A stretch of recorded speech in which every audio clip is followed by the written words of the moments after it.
Jamais la scène politique française n'avait été secouée avec une telle violence. Un véritable tremblement de terre institutionnel fait vaciller les murs du pouvoir, tandis que l'Élysée chancelle sous les coups d'une crise d'une ampleur inédite. Emmanuel Macron, locataire de la présidence, et son chef du gouvernement François Bayrou, fraîchement installé à Matignon depuis le 13 décembre 2024, sont pris dans une tempête judiciaire et médiatique déclenchée par une décision fracassante du Conseil constitutionnel qui a fustigé leur très controversée réforme des retraites. Fuite de dossiers confidentiels, accusation de piétinement de la Constitution et tempête de colère sur X, la République vacille, aspirée dans un tourbillon politique d'une intensité rare. Que cache cette affaire explosive? Pourquoi Macron et Bayrou se retrouvent-ils dans le collimateur des sages?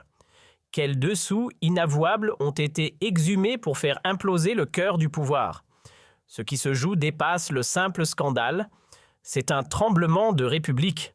Attachez vos ceintures, nous plongeons dans les arcanes d'un séisme institutionnel qui pourrait tout faire voler en éclats. Et dire que le pays titubait déjà au bord du précipice. Depuis le scrutin anticipé de 2024, le Palais Bourbon est devenu une arène sans merci. Les macronistes s'y accrochent tant bien que mal, cernés par un rassemblement national gonflé à bloc et une gauche NUPES en ordre de bataille. Pris dans la tourmente des crises économiques, sociales et sécuritaires, Macron joue sa dernière carte confiée Matignon à Bayrou dans l'espoir de calmer les tensions et les marchés avec une promesse austère de 40 milliards d'euros d'économies d'ici 2026. Le 17 juillet 2025 marque un tournant brutal. Ce jour-là, le Conseil constitutionnel frappe fort et invalide plusieurs mesures phares de la réforme des retraites imposée en 2023 via le très controversé article 49.3. Le couperet tombe, selon les sages, Emmanuel Macron et François Bayrou ont franchi les limites de leurs fonctions en imposant le texte au forceps sans laisser place au débat parlementaire. Mais ce n'est pas tout. Le Conseil tacle également le gel des pensions et le refus d'intégrer les critères de pénibilité, une double gifle jugée profondément injuste envers les travailleurs aux revenus modestes. Résultat, une vague de rage secoue les réseaux, les hashtags Macron coupable, Bayrou démission et retraite censurée envahissent X comme une traînée de poudre. Les publications en ligne se multiplient acerbes et virales. HVRI figure montante sur X s'enflamme. Ils ont piétiné la Constitution pour faire passer leur réforme brutale. Et pendant que les mêmes pullulent d'autres internautes s'en donnent à cœur joie, Macron et Bayrou sont caricaturés en pantins articulés par le MEDEF marionnettiste de l'ombre. Ce sont des révélations qui font l'effet d'une bombe.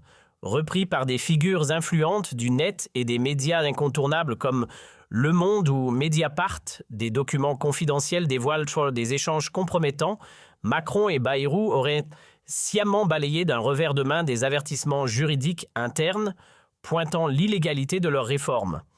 Mais le détail qui enflamme les soupçons.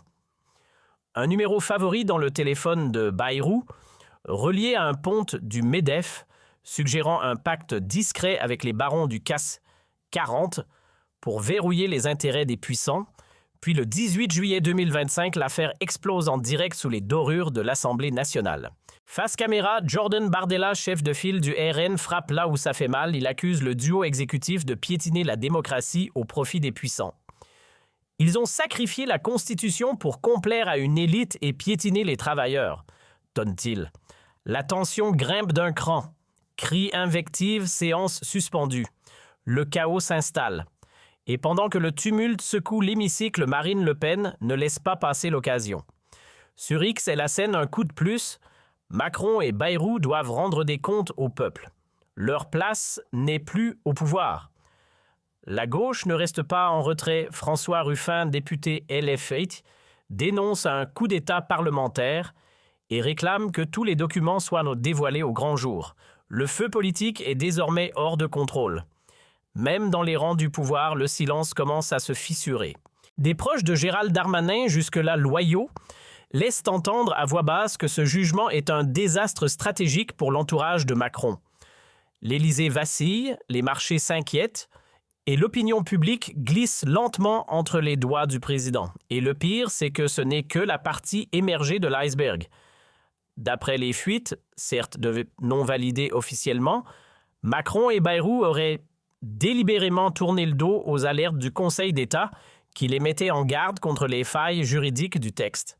Sur X, le compte Retraite Colère résume la colère collective. Il savait que c'était illégal.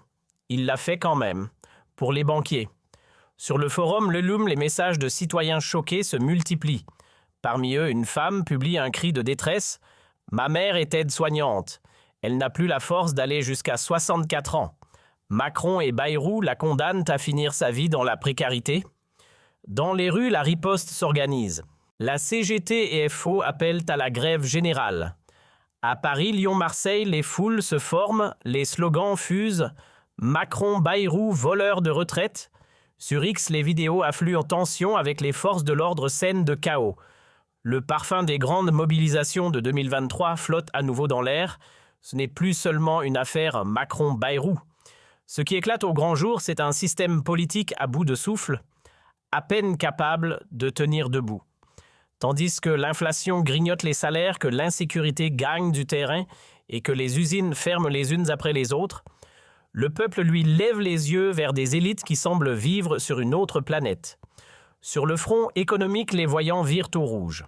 Le déficit public frôle la ligne rouge, les agences de notation observent d'un œil méfiant. Et même les géants de l'industrie tricolore, Renault, Alstom, peinent à suivre la cadence imposée par la concurrence internationale. L'effondrement n'est plus une hypothèse, il est à la porte. Pendant ce temps, la colère virtuelle s'enflamme. Les hashtags « la Macron démission » et « retraite volée » trônent en haut des tendances, sur X boostés par des figures comme Florian Philippot ou Nicolas Dupont-Aignan qui appellent à des marches massives dans tout le pays. L'atmosphère est électrique. Sur CNews, Sonia Mabrouk jette un pavé dans la mare. Comment peuvent-ils encore prétendre gouverner? Après un tel désaveu du Conseil constitutionnel, s'interroge-t-elle. Une question qui résonne comme un écho à sa joute verbale musclée avec Manon Aubry fin juin. Preuve que les clashs, elle les manie avec art. Mais au fond, pourquoi Macron et Bayrou ont-ils joué avec le feu? Pour certains observateurs, ce coup de poker serait né d'une panique budgétaire calmer les marchés financiers, devenus fébriles quitte à sacrifier des droits sociaux. D'autres plus acerbes accusent une capitulation face au MEDEF qui aurait torpillé les critères de pénibilité afin de préserver les marges dorées des grands groupes. Sur X, les accusations pleuvent. Le compte Acheter Analyse France balance. Ils ont bradé nos retraites pour faire plaisir aux puissances de l'argent. Et les questions fusent. Pourquoi avoir ignoré les alertes du Conseil d'État? Quel nom se cache derrière ces mystérieux contacts favoris? Et surtout, où passe l'argent public? Les rumeurs ne s'arrêtent pas là. Plusieurs internautes évoquent des pressions venues de Bruxelles en jeu des milliards d'euros d'aide européenne que Paris n'aurait obtenu qu'en échange de cette réforme impopulaire. Si cela s'avère vrai, l'explosion politique pourrait être dévastatrice. Pendant ce temps, à l'Assemblée nationale, le ton monte. Le RN et la NUPES affûtent une motion de censure ciblant Bayrou, qu'ils accusent d'avoir scellé le pacte de trop. Même dans le camp macroniste, certains élus proches de Darmanin murmurent qu'il serait peut-être temps de lâcher le Premier ministre pour éviter d'être entraîné dans sa chute. Les rues s'embrasent à nouveau, les cortèges enflent, les pancartes se multiplient et l'ombre de 2023 plane sur les boulevards français. L'atmosphère est électrique, la tension palpable. Sur X, un message glaçant circule. Macron et Bayrou ont tourné le dos au peuple et à la Constitution. La note sera salée. Jamais la rupture entre les citoyens et leurs institutions n'a été aussi profonde. Les sondages sont sans appel, seuls 20% des Français croient encore en leur gouvernement. Et maintenant, Macron va-t-il sacrifier Bayrou pour calmer la tempête ou s'entêtera-t-il quitte à sombrer avec lui? Certains évoquant déjà des élections anticipées, d'autres parlent d'un Big Bang politique. Le pays retient son souffle. Il serait naïf de croire que tout cela ne concerne qu'une réforme des retraites. Ce scandale révèle une fracture plus vaste, celle entre un système qui gouverne du haut et un peuple ignoré et épuisé. Sur X, Marine Le Pen tranche « Le verdict du peuple est clair. Il est temps de rendre les clés de la maison France à ses habitants. » Jordan Bardella lui en appelle à une insurrection démocratique dans les urnes comme dans les rues. Selon lui, la crise actuelle n'est pas un incident mais un moment fondateur. Ces révélations, ces fautes, cette révolte doivent marquer un avant et un après. Car ce que les Français réclament désormais, c'est une chose, la vérité. Qu'est-ce qui a poussé Macron et Bayrou à piétiner les fondements même de la République?